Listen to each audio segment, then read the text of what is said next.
In this video, I'm going to share with you the best and biggest way to boost your monthly income from publishing books on Amazon KDP. Hi, I'm Caroline, and if you have stumbled across my channel, welcome.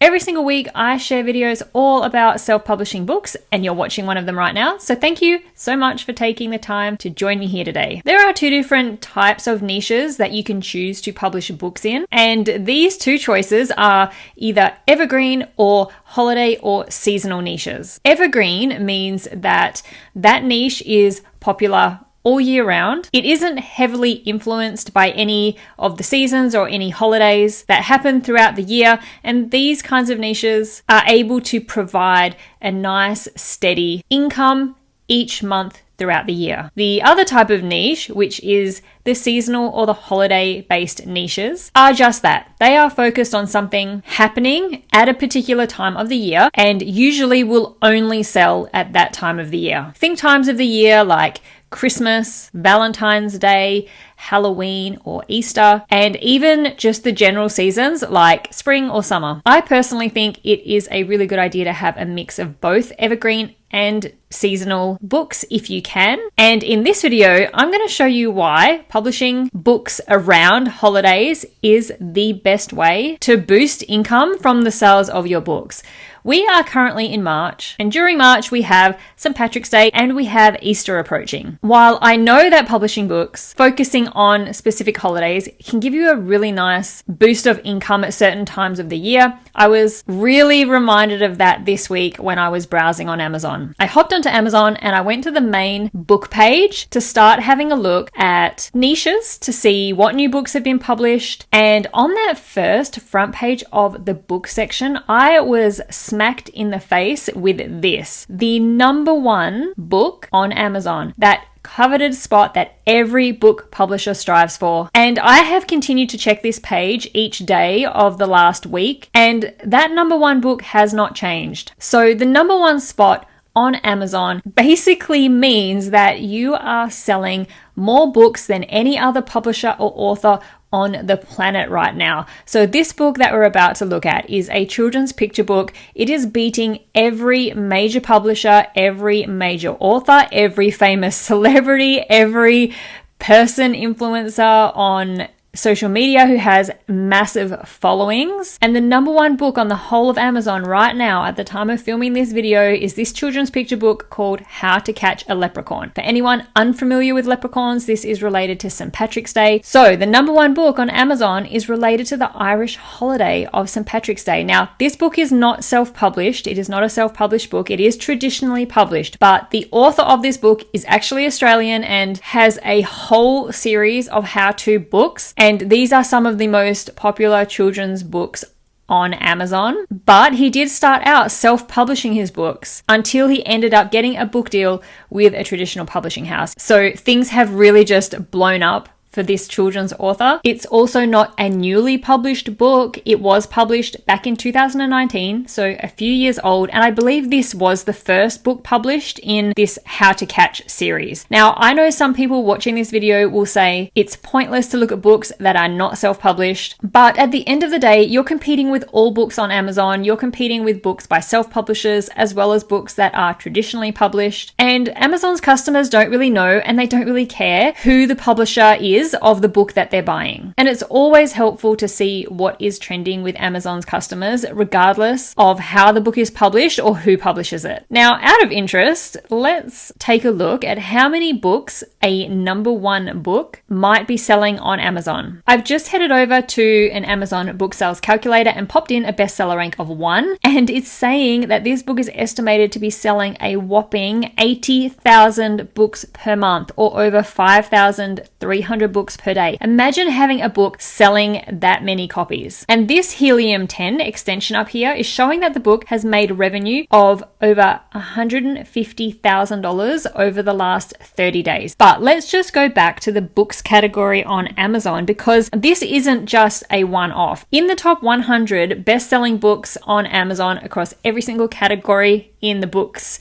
department, at the moment we have quite a few books targeting Easter. So although the number one book is targeting St. Patrick's Day, the next popular book targeting a holiday is It's Not Easy Being a Bunny. And then this one here, How to Catch the Easter Bunny, which is another book from the same author of How to Catch a Leprechaun. Imagine having a book in the number 1 spot and the number 6 spot across all of Amazon's books at the same time. Then if we scroll down a little bit further, we've got another hippity hoppity little bunny book for Easter. We have Little Blue Truck's Springtime. So this one's targeting spring and Easter. So in the Northern Hemisphere, they are in spring. We are in autumn down here in Australia. We've got Pete the Cat and the Easter Basket Bandit. We've got Construction Site, Spring Delight, again targeting spring and Easter. You're My Little Honey Bunny, another children's book targeting Easter. We've got a colouring book by the looks of it there, targeting Easter, Happy Easter Mouse. And so all of those books targeting a holiday in the top 50 of Amazon. Let's take a look at the next page. We've got an Easter Extravaganza Mad Libs book, an Easter Paint by Sticker book, a Llama Llama Easter egg book, Some Bunny Loves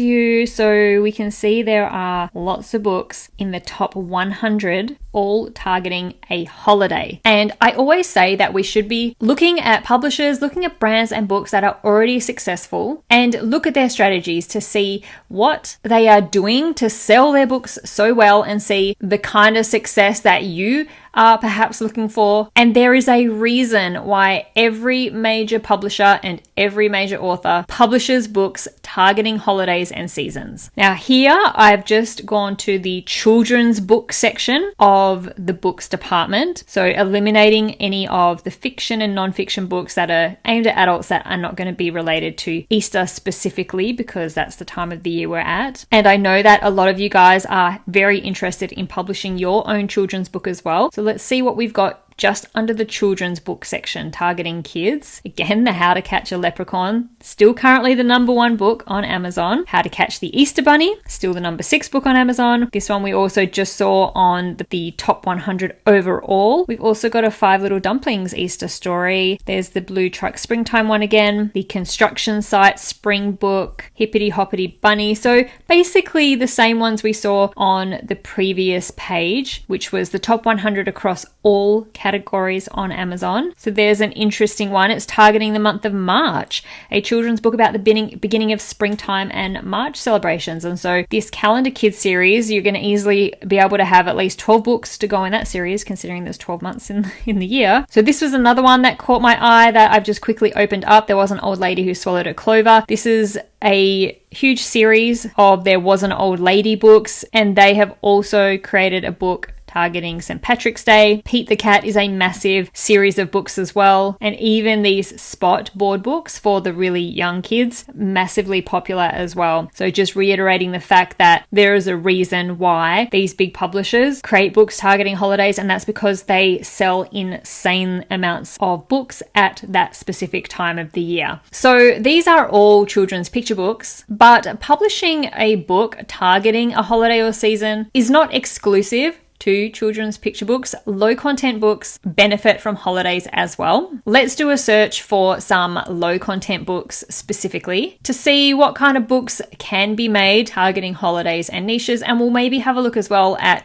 some other holidays that aren't happening right now at this time of the year. Firstly, Halloween is a huge holiday niche for low content books. If we look at Halloween books now, they're not going to have low bestseller ranks because not many people are buying Halloween stuff right now. But this is a book that gets very popular around Halloween, Freak of Halloween, horror coloring book for adults. And we can see the history of the sales of books, or at least the history of the bestseller rank. So we can use this Helium 10 extension. This is free to install, and it gives the history of the bestseller rank and the sales of the book. And the bestseller rank shows a book's popularity, and therefore the more popular it is, the lower the bestseller rank and the more copies that it's selling. So we can use this graph to see, we can see the bestseller rank mid-year is pretty high, not much going on. Then when we get to August, September, it starts to drop right down just before Halloween, where the book is selling very, very well. And then after Halloween, it starts to go back up again because not many people are interested in Halloween books when it's not Halloween. This one here as well, this is a cute and spooky Halloween book, and it's by Jade Summer, who is one of the most popular coloring book brands on Amazon. But if we also take a look at the history of this one, it was published 2021, so it's been a few years. And if we look at all time, you can see straight away where the Halloween sales are for this book. Now, it doesn't sell too badly throughout the year, but you can really see down here when we get to Halloween, it drops right down, starts selling a lot in that time right before Halloween, and then goes back up after Halloween. And then we can see where Halloween is again down here, and it drops right down and sells very, very well at Halloween again. Okay, what is another massively popular holiday niche?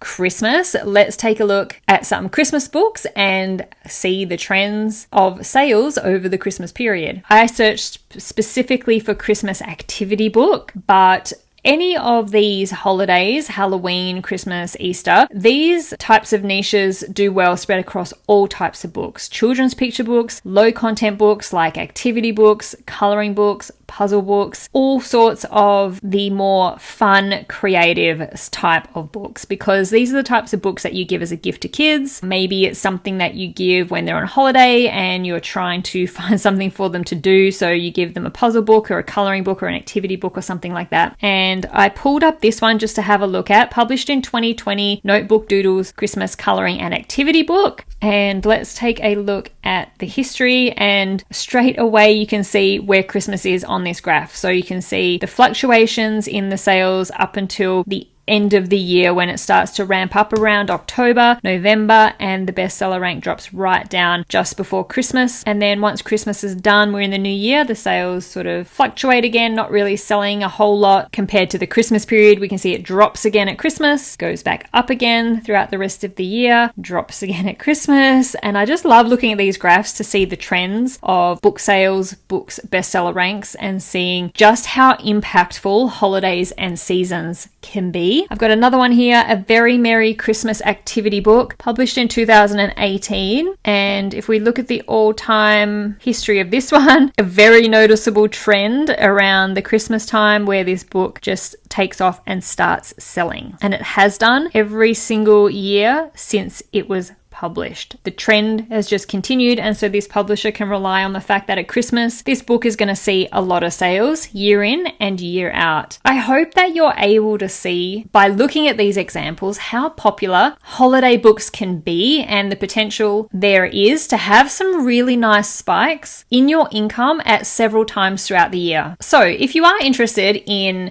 publishing some books targeting holidays or seasons, here are a couple of tips to help set you up for success.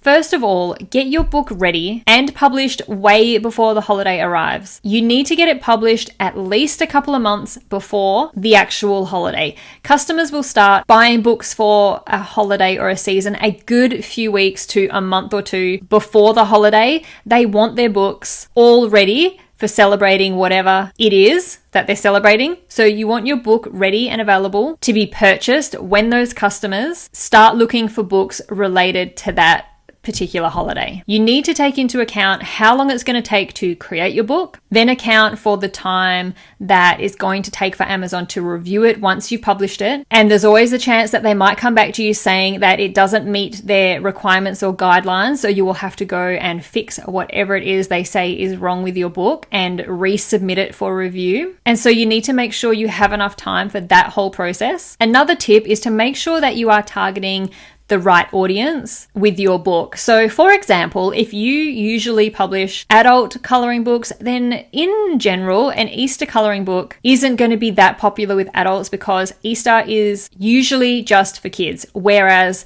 a holiday like Halloween or an event like Halloween, on the other hand, is loved by people of all ages. Adults love Halloween just as much as kids, and Halloween coloring books for adults do very well as the ones for kids do. Don't just publish holiday books just for the sake of it. Still be strategic with who you are targeting with your book and make sure it is the kind of book that they're likely to buy. And one last tip is don't create a publishing business just around holiday and seasonal books. While the idea of those big, huge spikes of income seem amazing, and they are, you really don't want to have such a volatile income. It will be hard for you to feel like you have a stable income or business if you make money one month because it's Easter, but then you don't make any money for the next 6 months or so until Halloween comes around. So make sure that you also publish books that have the potential to sell year round so that you have more stability in your business and more stability in knowing what income you're going to receive every month. So that is, in my opinion, the best way to go about boosting your monthly income at several points throughout the year from publishing books on Amazon KDP. I hope that you found this video interesting and that it has given you some ideas on how you could possibly start to incorporate holiday and seasonal books into your own self-publishing business. Thank you so much for watching. I'll see you in the next video.